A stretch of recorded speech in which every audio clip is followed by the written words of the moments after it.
Once again, live in effect in your IG, in your living room, in your pocket, wherever cellular devices may be broadcasting right now. So thank you for joining us on this Sunday evening. I go by the name of Jetty 8-Track. The other half of PVM unfortunately won't be joining us this evening. Has some family business, but you know, God is good and he's gonna be straight. So, you know, much love to Dash. You know what I'm saying? As far as tonight's conversation, we will be joined by AP and her husband, Jared Young, a.k.a. A&J from the A&J Podcast. And we're going to have a continuation tonight of the conversation that Dash and I had last week, which is about entitlement. So we're going to go into the part 2 of entitlement, get into more of the nuances, divulge and delve a bit more into what the definition is and how it resonates with us. For the meantime, how y'all doing? How y'all living? Shay Love, what's going on? Kang, what's going on? What's going on with y'all folk, y'all? So, before I go into multitasking mode myself, let me put up the topic so that those who are joining us in a later point in time during the live know what we're talking about. I'm going to pin that. We're going to send off these invitations. Make sure that AP get hers. But Dash and I had the conversation last Sunday, and we got into a lot of interesting aspects and elements regarding entitlement, even though we took it more into the world of sex and relationships.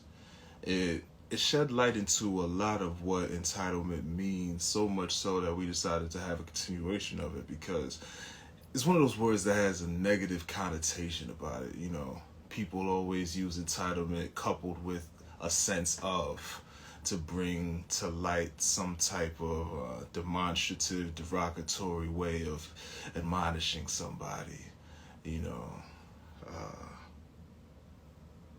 But it's just a word, you know, and all words at the very least are dichotomous in their meaning. You know, there's a positive and there's a negative aspect to it. So, and Dash and I going into the further recesses of understanding what entitlement is and how it could be pro and con, we found that there's a lot of well-deserved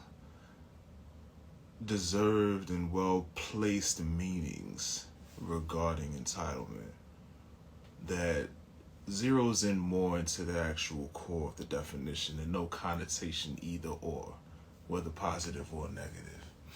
It was well worth the exploration. Shout out to Dash once again for helping bring to light so much as far as bringing a lot to fruition with this conversation and with this topic as well. So I'm going to send the invitation to A&J Podcast active now. Let's send that up. Kane Group said, "What up, ho? I see you cooking." Listen, sir, the kitchen stays open. You know what I'm saying? The kitchen stays open for real.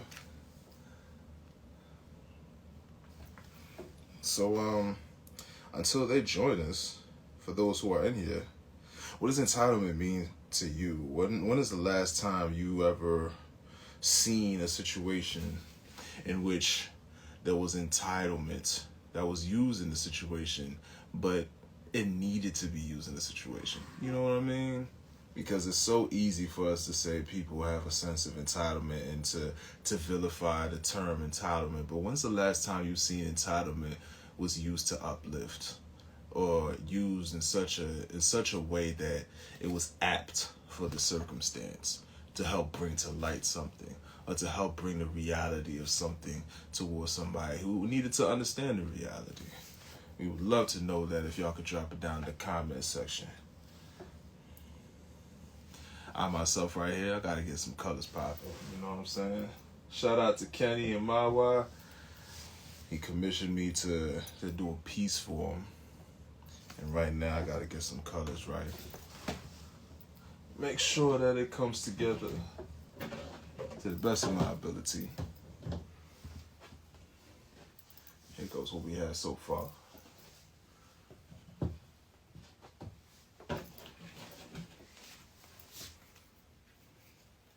But yeah, even to the degree of talent and even painting, you know, I find that without having to go into the recesses of demonizing what entitlement means or could mean, you know, once again, like Dash and I were talking about last week, it's necessary. It's necessary when people don't understand how to respect criteria, how to respect accreditation, how to respect blood, sweat, and tears. Entitlement is one of those things that you use to gently check somebody. And that's necessary because for somebody who don't know how to read the signs, when they get somewhere that the signs has been preluding, whether warning or preluding some type of information pertinent to what that situation calls for.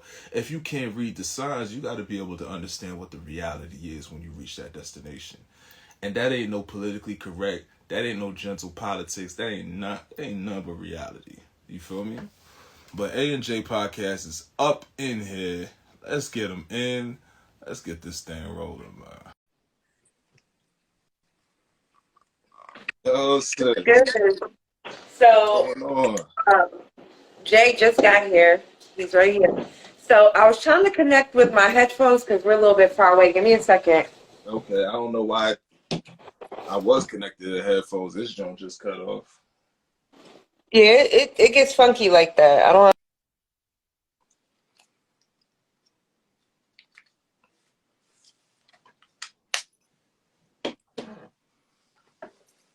So, while A&J get everything situated, L-Dub, what's going on with you? How you living?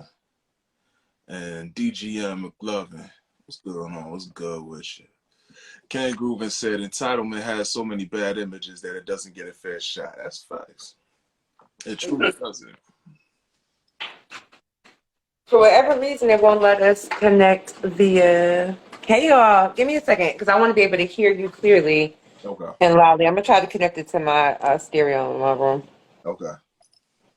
That's fine.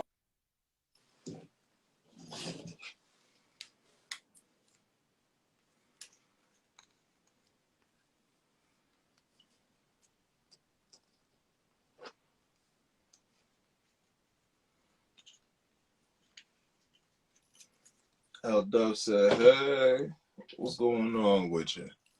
Pray all is well. I pray the family is smooth. I pray everything that you've been moving towards and shaking and baking is grooving and moving. What's going on? Are you able to hear us clearly? Yeah, I can hear you clear.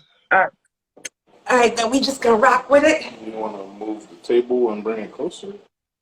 No, because you need to be in frame. Have a seat. Can you hear me clear? Is there no echo or anything? Yeah, no echo. I just get concerned because my well, it's a new phone, so let me not judge it. Let's see how it does. Okay, that works. We just waiting on Jay to take his throne, you know.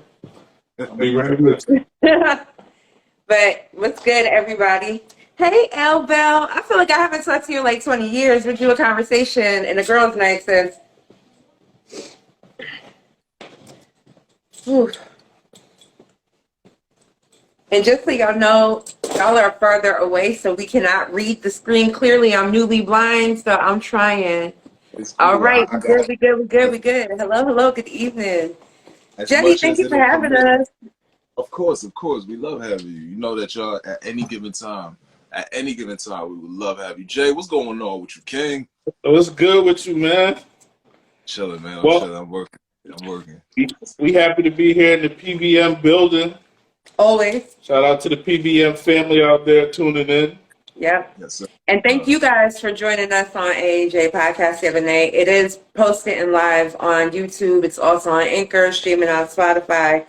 And I really appreciate having a dope conversation with you about parenthood and you even being just so open, being that you're so new to parenthood and still coming and sharing and dropping gems.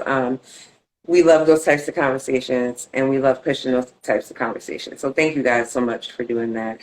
Nah, So indeed. absolutely. That's any time. Thank you for having us. And once again, for everybody that's in here, y'all go follow A&J Podcast, not only for the episode that we were featured on, but they have a lot of great conversations, and their dynamic is, well, it's great to All right, so witness. I heard you as I was coming in about entitlement.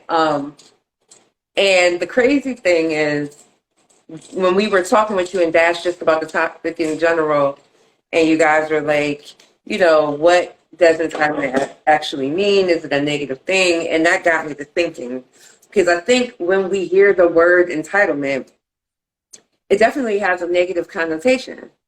I think when we hear the word entitlement, most people are like, oh, so and so entitled or da da da da da. But the reality is, entitlement is not inherently bad. It's not inherently negative. Some things you are entitled to, right? Some things you just have a right to have access to. But when and where we flex that entitlement is where we start crossing lines about whether it's a negative or a positive. And that's whether in your, platonic relationships, your familial relationships, or even your romantic ones. So why not speak to what is the positive aspect of entitlement then?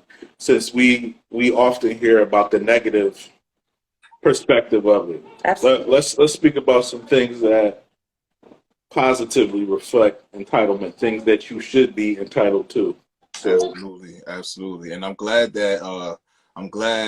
AP, that you brought up a key term in your breakdown just now, rights.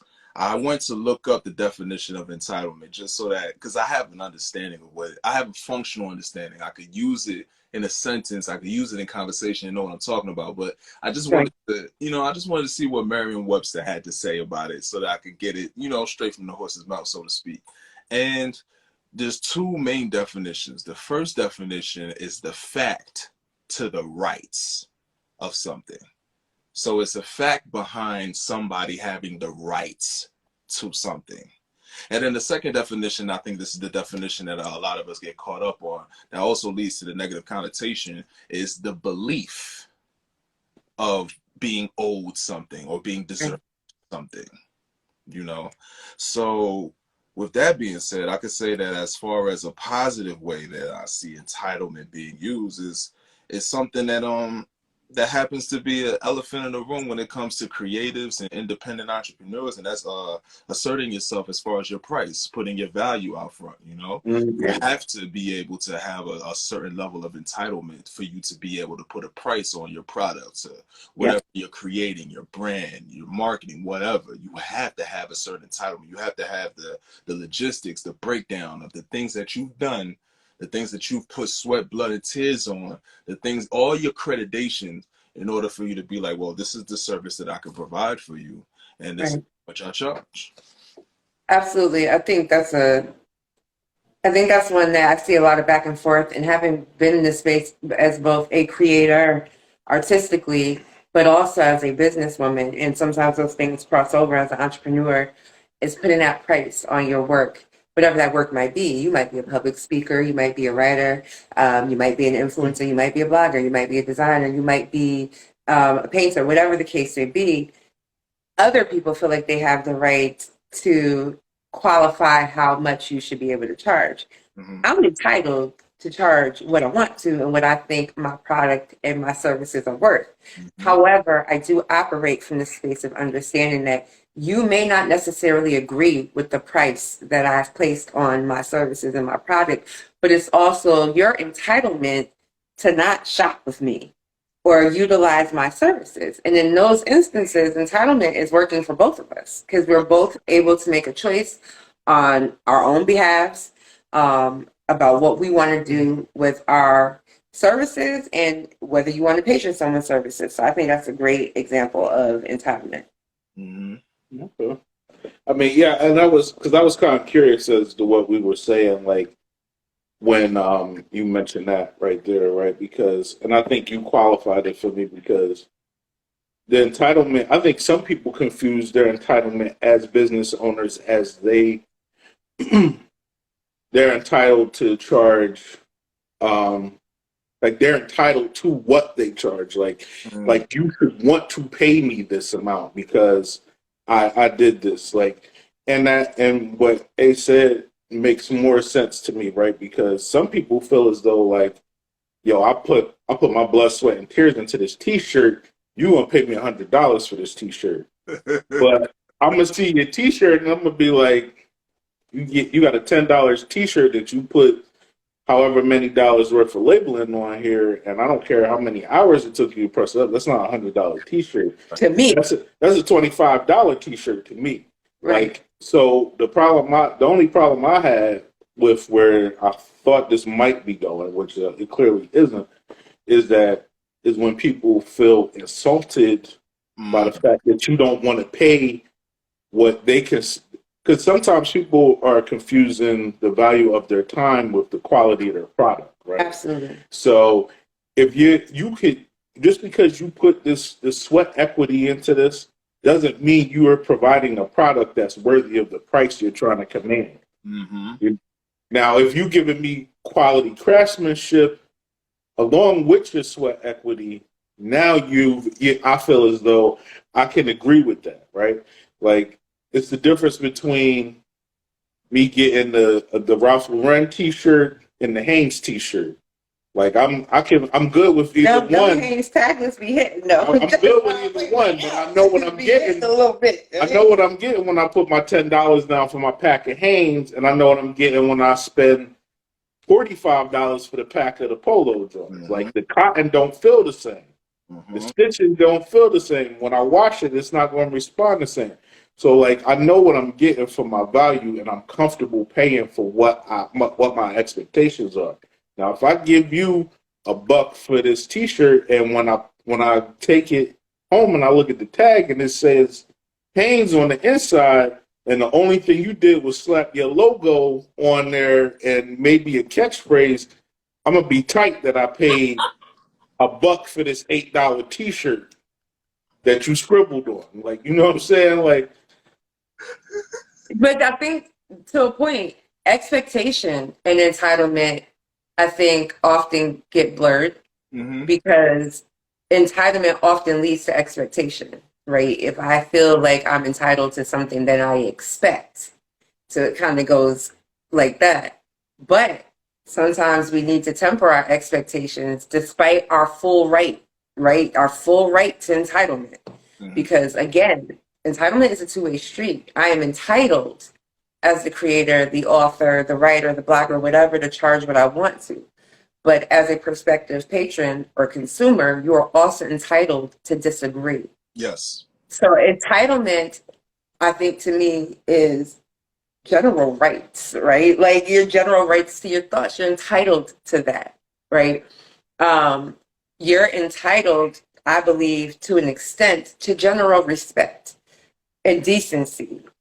I don't believe that anyone's entitled to be rude to me for no reason. You're not entitled to that. You're doing it, but you're not entitled to that. Right. Unless I've done something to you to warrant your disrespect, me showing up, being fat, black, whatever, a woman is not a reason. It's not an entitlement for you to be rude or disgusting to me. So that's those are times where I feel like entitlement also kind of gets thrown around loosely. But I think respect is an entitlement until you've done something that warrants disrespect. Yeah. I believe that, accessibility to education, that's an entitlement. That's a right as a citizen.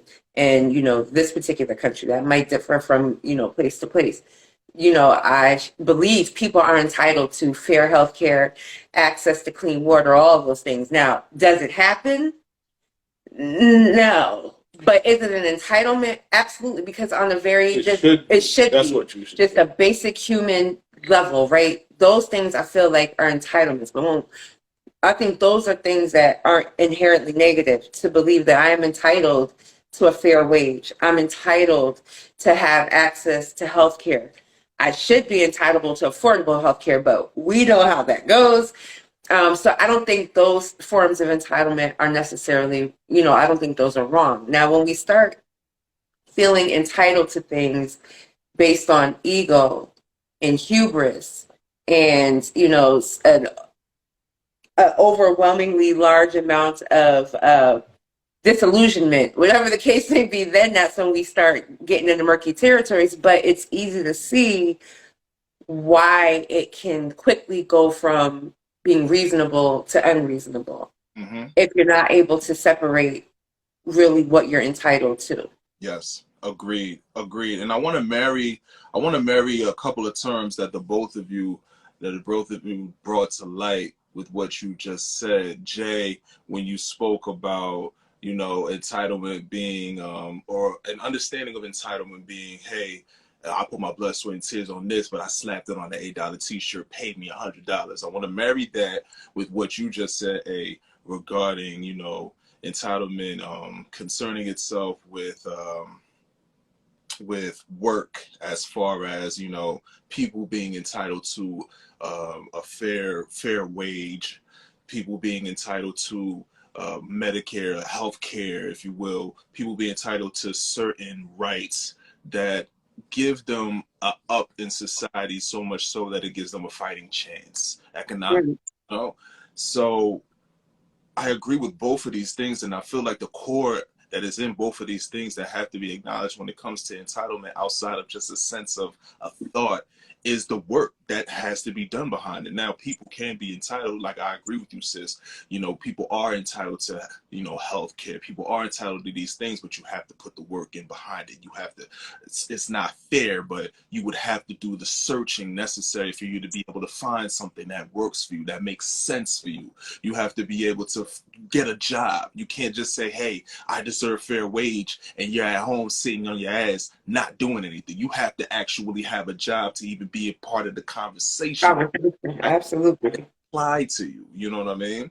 And even with you, Jay, with what you said as far as the price points and whatnot, once again connecting the ideas, that's not work as much as it is, just doing something and saying, hey, because I did this, pay me what I set forth I set forth as a price point. Listen, you got to be able to really, really be in the trenches when it comes to the hustle regarding these things that we're building value. When you're building value, it's literally building something out of it. You know what I'm saying? It's such a nuanced conversation, I think, especially specific to the creative aspect. I'm in a space, like I said, of entrepreneurship and around a lot of creators, and coming from the blogging arena where I've been able to connect in the fashion industry with various designers. This is a conversation that comes up often, right? People are often upset by the prices of small businesses, specifically small designers, because it's like, you're small, you're not Vera Wang, like, why are you charging A, B, and C? Now, having been around enough designers at this point, watching the labor that goes into their designs, the sketching, the handmade, even though they're using a sewing machine, it's a lot of work. Yeah. Now, on the flip side of that, I have shopped designers that their garment was worth every penny that I spent, okay? Every penny, including their labor and the final quality of the product. But I've also been sorely disappointed by shopping with some designers whose ideas were beautiful, but the execution, not so much, and the quality, not so much. So it's not that I don't value your time and your labor, but I also need to be getting a quality product, like Jay pointed out. And that made conversations difficult. That made, and even your customer service, all of those things kind of play a key factor into how much I'm spending on something. So that entitlement, like he said, to want to charge what you want to is surely within your right. But then as the consumer or the potential customer, the entitlement not to shop something, especially if you've already tried it or you saw the quality of it up close and personal, and you're like, this is not worth that to me. I get that aspect. It's definitely, I think, especially as a creative, ego plays a role. Whether, hey, Namani, I think ego plays a role. And I think ego can make entitlement a little bit messier than it needs to be. Because, when you're feeling your ego and you got that hubris going, you're thinking, man, I'm grand. I'm doing this. This is dope. You feel like that. But it doesn't mean everybody else is going to feel like that. But they're entitled to not agree with you. And I do think there's a line of demarcation that gets drawn too, right, between the independent businesses the creators, and then what we're talking about when it comes to like wages, right? Not what I created and I'm giving to the world, but what I actually, when I'm working a 9 to 5, you know what I mean? When I'm putting them 40 hours in, there's a certain point where yes, you are entitled to a fair wage, but fair is subjective, right? You know, that's what, because there was a point in time where the minimum wage, and I know in Pennsylvania for a long time, it was like $7.45 an hour. That was considered a fair wage, even though it placed you well below the poverty line, right? See, to me, like you saying, before I lose it, fair, we all know that most states don't operate from a space of cost of living. So that in itself is not fair. I just want to point that out.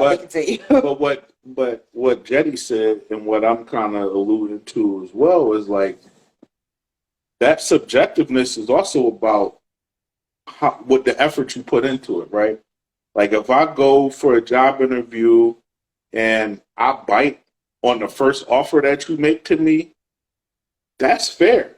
That's considered fair, because that's my fault for being so desperate, Absolutely. So unwilling to negotiate, that I took, you know, for example, $5 less than what your ceiling was, right? $5 less than the next person who was equally as qualified as me was willing to accept. So they were willing to take $20 an hour, and I was like, $15 an hour, give it to me. I need a job right now. I'm ready to work. You know what I mean? Where this other person is like, yo, I'm interested in this opportunity. I think I'm qualified to do it, but I'm not willing to take it for less than $20 an hour. And they say, all right, we'll call you back. I mean, there's businesses, like, for example, I had a friend of mine who worked at, who was a manager somewhere, and they kept a for hire sign in the window. In one sense, to keep their employees motivated, but on the other sense that, like, if you're not holding your weight and somebody else comes in and they're willing to do your job for less than what you're doing it for currently, I'm going to let you go and hire this person who's willing to give me more effort for less money. Right. You know what I mean? Stuff like that just happens. It's part of it's not ideal. And I also think, the one thing I want to say before I forget about it is, like, I draw a line too between a fair wage and certain quality of life things like healthcare, right? Clean water, education, like, and even education is a gray area too, right? Because the quality of the education you get is based on, a lot of times in our society, what zip code you reside in. Yep. You know what I mean? What tax bracket you're in. Where those red lines are drawn. Yep. So it's like, if you want a better education, you need to live in a better zip code. You need to be able to afford higher property taxes and stuff like that, so you can get the better education. Is that fair? No, but it's the reality we have to deal with.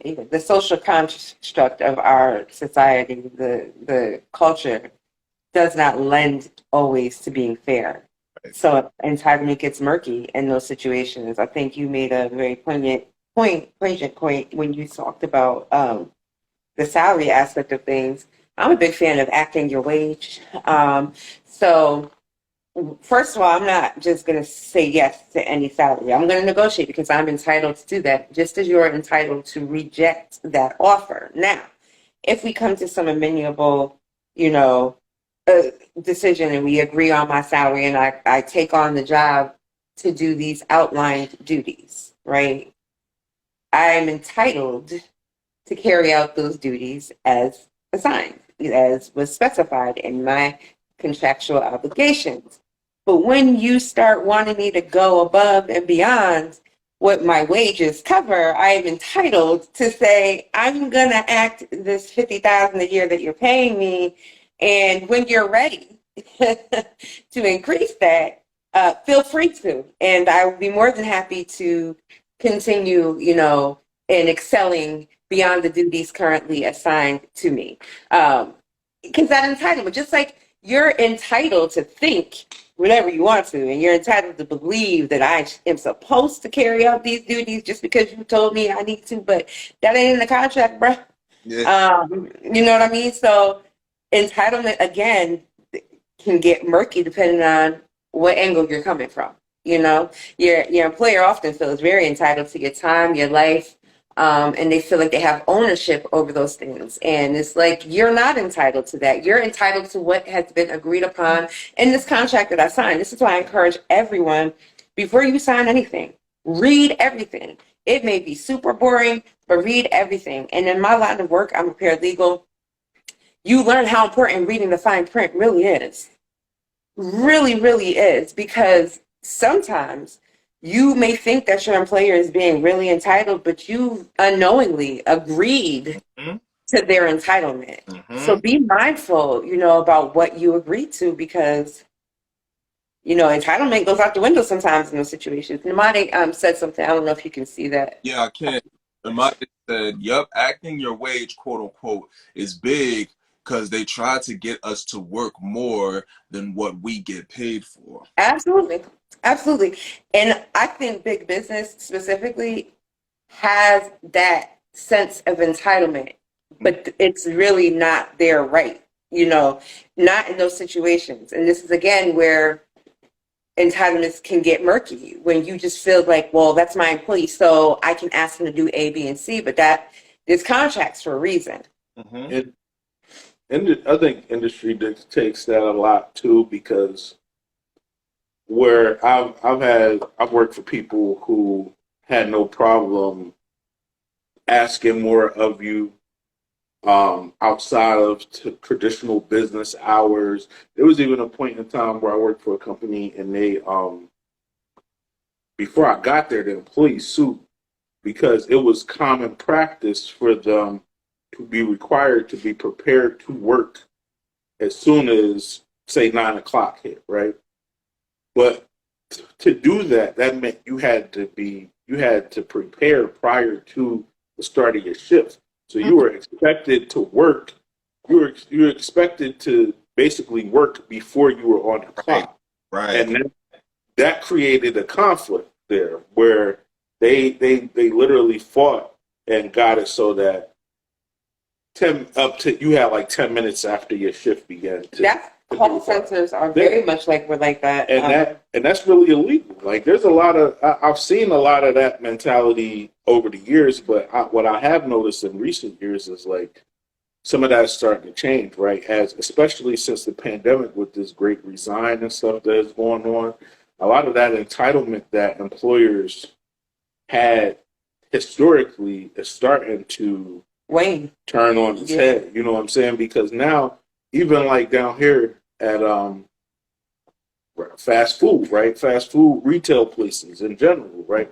They're like, yo, let us know what hours you want to work. We need bodies so bad, we'll give you whatever schedule you want to work. Even if you want to only work 1 day a week, we'll hire you and let that be your schedule.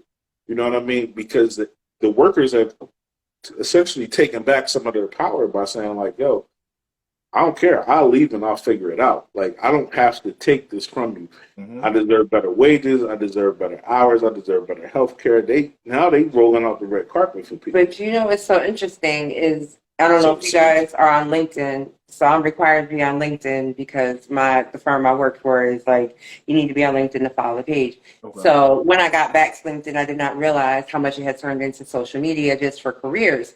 However, there's a lot of blog posts and articles and think pieces that go up.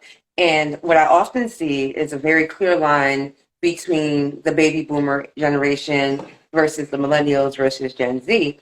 And what you have is the millennials being raised by baby boomers, but our children are Generation Z, right? And so they're like, the baby boomer generation of employers and employees feel as if we are overly entitled. Oh, millennials are just entitled. They're crybabies and this, that, and the third. And I'm like, I would be insulted if you weren't absolutely correct. We are entitled to have a balanced work life. We are entitled to ask for livable wages. We are entitled to be paid for our services. And we are entitled to punch out and not have to work off the clock.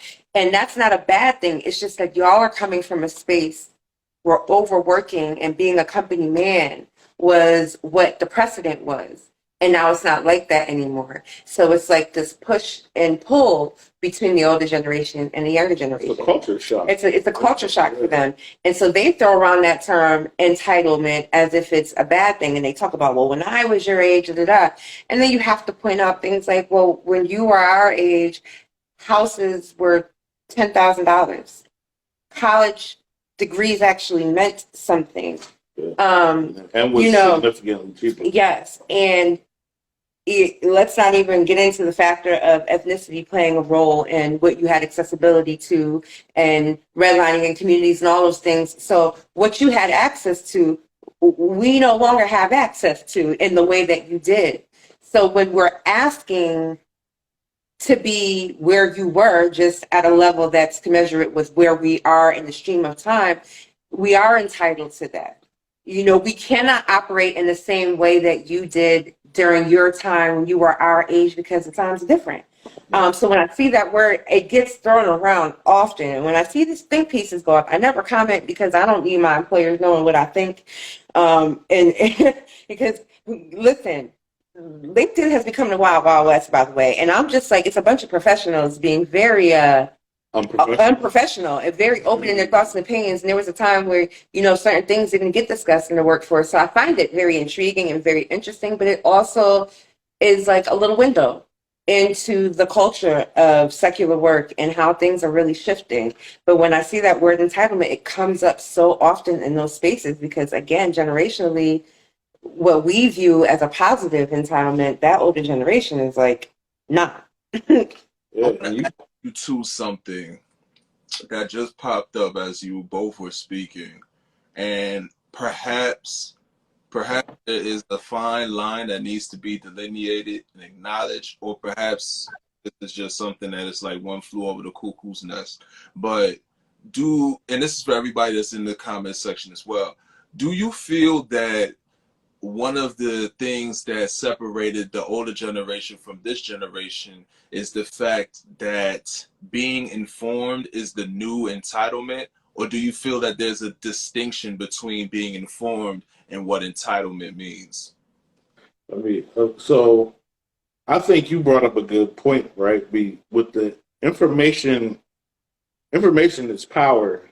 You know what I mean? It has empowered the younger generation to make themselves millionaires, to be more educated than the generations prior to them.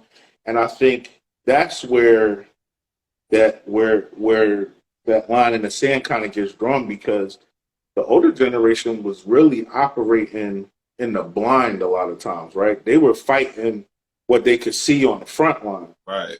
This younger generation is so informed at such a young age that when they get to the point where they're making life decisions, it's like, yo, I done spent all this time, I done Googled everything, I done watched what my parents went through and what my grandparents went through, and I'm not going through that. I'm not busting my tail. I'm going for 40-something years just so I can own a house and take a vacation. I'm going to retire at 50 years old. I'm gonna have millions in the tuck. I'm gonna have a beach house. I'm gonna own this house, and I'm gonna have rental properties. And my kids are going to be Black excellence and da da da da da. Like they're prepared. They have a game plan. Whereas, like my mom, for example, she went through high school, was in accelerated programs and stuff, and her aspiration was to work at the same pharmacy that my grandmother worked for the same family that my grandmother worked for. And it took a school guidance counselor to say, like, yo, you're too educated, you're doing too well in school to just stay local and work 5 minutes from the house y'all live in. Right. Like, you need to go to college. You need to better yourself. You need to do more. These kids nowadays are smart enough to say, like, yo, I don't even need to go to college because now that's a scam. Mm-hmm. Like, I'm not doing that. I'm not going to school for 8 years and getting over $100,000 worth in debt before I even get my first $35,000 job. I'm going to take the knowledge I've acquired from the internet, the information I've acquired talking to my friends and other people. I'm going to start my own business. I'm going to be independent. I'm not going to work for nobody, and I'm going to live my best life. And I'm probably going to travel the world on the side while I do. Yeah. Like, so I think information, to make a long story short, the information is what is the difference maker, right? Yeah, we have access to that information. Knowledge has always been power, right? Even if we're talking, remember I remember growing up and hearing the phrase, if you want to keep a black man from knowing something, put it in a book. Mm. Why they said that was because for a long time, we didn't have the rights to learn how to read. Mm-hmm. So what's the best way to keep them uninformed or misinformed? Put it in a book, they can't read. But once they began to be able to read, that is where power came from. This is why there were book burnings. This is why, and not just for Black people, for people of lower, economic status. This is why there were things. Why does everybody think that law has such an extensive language? It's so interesting. When I graduated, I went to school I had to take legal studies to complete my courses for my paralegal. And one of the things we learned in school is like, when you're drafting legal documents, your language should be simple. We literally get told that. And attorneys get told that too when they go to law school. But if you ever pay attention to any legal document, is it ever just simple? No, because they're banking on the fact that most people don't have the patience to read it nor understand it. Keep the people uninformed. But now, right? Now you don't have to truck it down to a library, go through microfiche film, or, you don't have to scroll through the library cards and look at the numbers and all that stuff. You have the internet, right? By the time I was in school, we had access to the internet. In elementary school, it was very rudimentary, but it only increased as I got older. Middle school, but high school, we had, labs. And then I remember the turnover system at the library turning into, being very computer driven. So now you think about it, we have our phones in our hand 24/7, right? They're with us for whatever reason. I remember when first getting a cell phone, not being able to access the internet, not even be able to take a picture on the phone. So now you can do any and everything. Like, case in point, I'm on the clock. I had to step out. My boss is emailing me like, I need you to e-file something. And from my phone, I'm e-filing court documents. Mm-hmm. So we have an accessibility that they didn't have. So that accessibility makes that information a lot more easy for us to break down, digest, and do with it what we will. Mm-hmm. We have access to an archive of historical events, including what our previous generations went through, and being able to look at those situations, pull what we want out of it, and say, all right, this works for me, this doesn't work for me, and make it work in our favor. Mm-hmm. And I think that does make a difference. And because of that, the older generations almost sometimes I feel like angry because they had to struggle a lot more. And it's like, if I had to work this hard, you guys just have this sense of entitlement. It's not that we have this sense of entitlement. That's a bad thing. It's that it's shifted. Yeah. That struggle is now not required, not in the same way that it was for y'all, because what you didn't have available. But I don't want to be penalized because y'all didn't have access to the Google. We have it. I'm going to put it to use as much as I possibly can to further advance myself. I had a long conversation with my mom the other day. One day we'll sit and we'll chat about my mom's upbringing and her ability to be able to move through life as a light-skinned woman and not understand why being a person of color in this country can create issues for you. It's very interesting. My mom's 68 years old. You would think she would know, but she really didn't. We had to have a long conversation about it. But one of the things I told her, I said, once I became aware, once you know something, you can't unknow it. Mm-hmm. And so now the way I'm going to move is going to be with the knowledge that I obtained. So if I know going into a healthcare provider, let's say, that I am less likely to be treated fairly because of the color of my skin, even my gender, or even my size, I know exactly what language I need to use to put myself at an advantage. And I'm going to use that information and knowledge because now that I know it, I can't unknow it. So the way I'm going to move is going to be based upon the information that has been made accessible to me. Mm-hmm. He was struggling with that concept, but I'm like, y'all are so used to not having open conversation. Y'all came from a generation of silence. You don't talk about it. The expectation is, yeah, we struggling. That's just is what it is. That support, that community. Yeah, y'all have village and community in a way I think we don't have nowadays for different reasons. But y'all weren't honest with each other. Y'all didn't talk about feelings and emotions. And I think that's the other difference with this generation is we're a lot more willing to tap into emotions. We're a lot more willing to discuss those things. And that creates an environment in which you're able to process that information and use it for good. So even in that sense of being entitled to just general good mental health, that concept escapes older generations a lot. But one question I have about what you brought up is like, with that older generation, how much of that mentality do you believe was fostered by the fact that Sorry, y'all. speaking up too much was going to get you put out the room, right? Like, so in terms of healthcare, because they come from a different climate, right? Yeah. Where you was fortunate just to be able to go to see the white doctor at the white hospital or whatever, you know what I'm saying? Because it came with a better quality of care. You questioning his knowledge could have led to you being dismissed and losing that opportunity that could literally mean life or death, right? Sure. And it didn't only apply in that context. It could be in education. It could be in work. Like there was it's almost like a field nigga and a house nigga type of attitude to it, right? Like, but in this scenario, the younger generation are the house Negroes, where they're pampered, they're more privileged, they have a easier way to go. They're not in the field struggling under those worst conditions like the other side of the fence, right? Or in this case, the people that came before them. But the one thing I will say in defense of those younger people is that like the whole point of those struggles of the people that came before us is so that we don't have to repeat them, right? It should get easier for us, right? Like and that's something that I know I've always told my kids. I don't want to be the bar for you. I want you to go above. Yeah. Like you need to, for me to have done my job appropriately, you need to be better than me, not equal to me. Right. Like that's the only way I'm gonna feel as though I really did what I intended to do for you is by seeing you be better.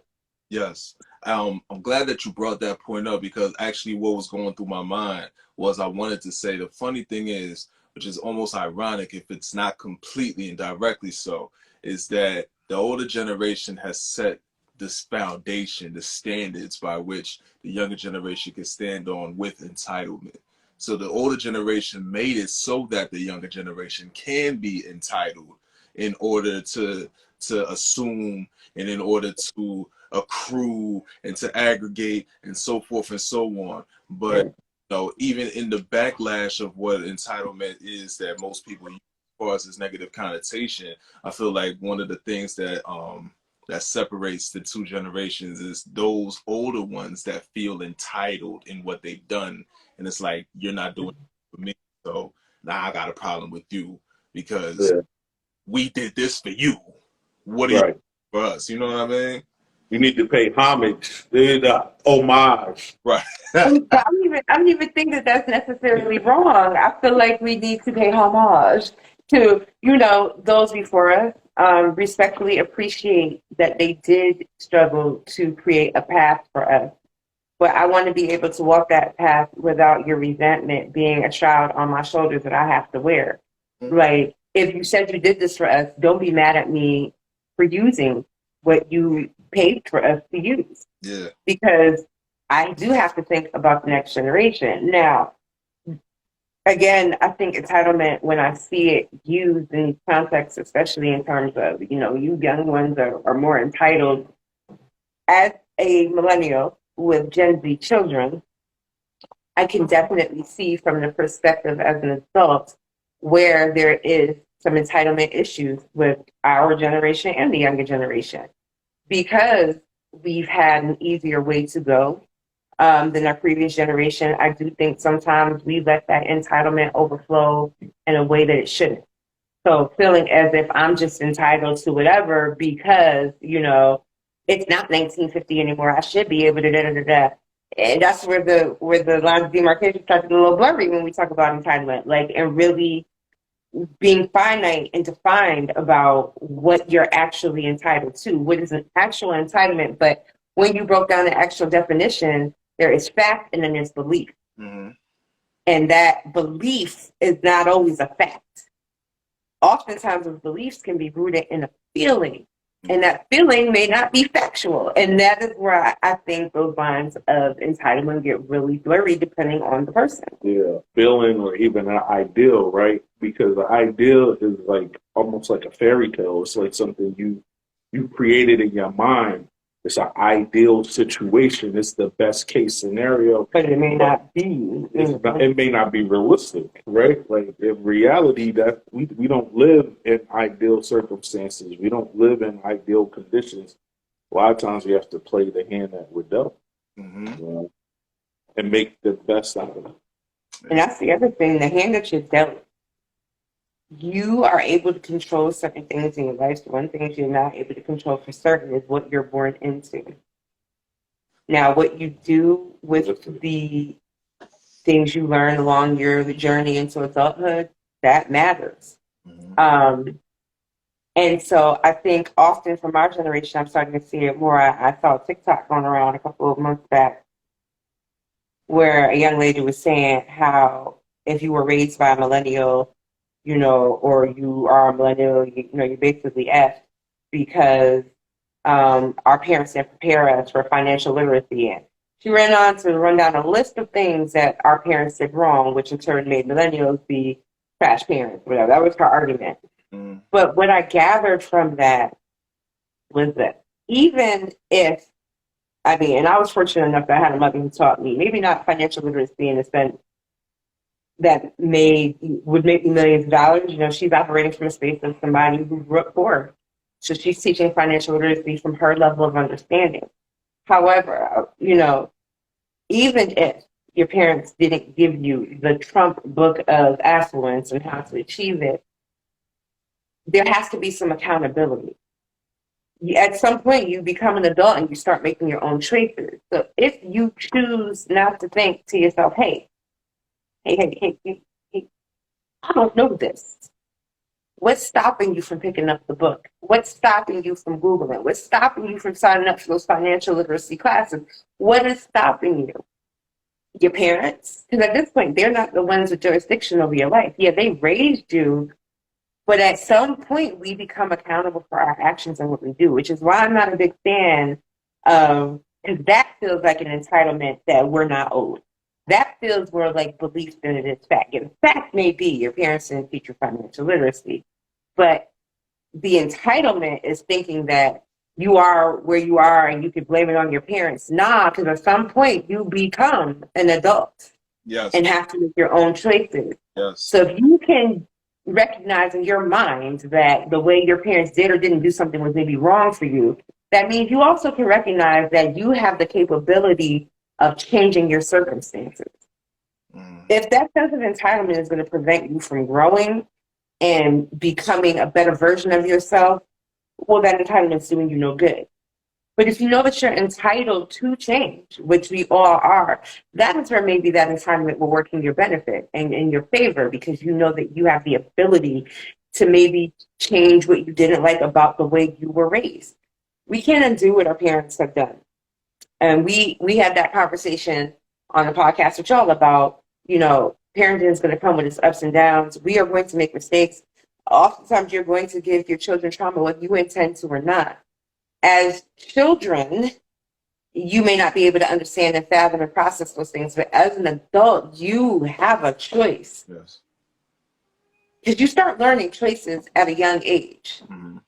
At some point, you have to recognize that, I can't blame all of this on, my parents or what I did or didn't have, because now that I'm an adult, what am I doing for myself to put myself in that position?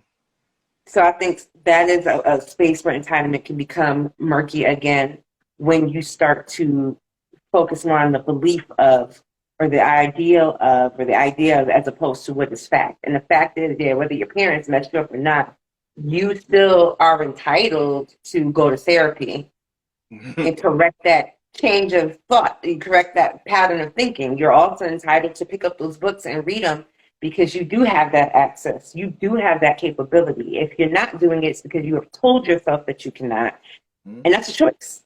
Right. And I know that's a harsh fact. I definitely understand nurture versus nature, environment, and all those things impacting. But at the end of the day, you still have a choice to undo it. Are you going to make that choice? Or do you feel entitled to just be able to blame your parents for the rest of your life for all of your failed misery? Because at what point are you accountable for who you have become? Right, right, right. Well said. Well said. We're coming up off of the hour mark right now of this conversation, so we are going to find ourselves in the conclusive range, the space where we're about to wrap this up. You know what I mean? Thank you so much to Jay, to A, to the both of you for being transparent, for y'all gems. Thank y'all for making this a fruitful conversation. Honestly, I thought that Dash and I hit so many points that part two was going to possibly be repetitive. I had that kind of fear. I didn't want that. And the both of you helped to make this so much that, as far as not being repetitive at. So thank you so much for that. Thank you Of course. so much for that. We appreciate you. We love you. But before we're out of here, per usual, per tradition, as far as leaving something on the table as like a lasting thought, what is something from the both of you that we can leave this table of conversation with before we close off? I think for me is that entitlement doesn't always have to be a bad thing. You know, that we need to recognize that we are entitled to certain things as men, as women, as people of color, as Black people, however you want to refer to yourself as human beings. Like there's certain qualities of life that we are entitled to. We're entitled to set a standard for ourselves, right? Your standard may not be my standard, and it may not be the people who you want to do business with standard. But you are entitled to the right to continue to search for people who will meet the standard that you have set for yourself, to give you what you deserve, what you feel you're owed in life, and that we all should continue to pursue that level of entitlement and not just think that we are owed something for being present.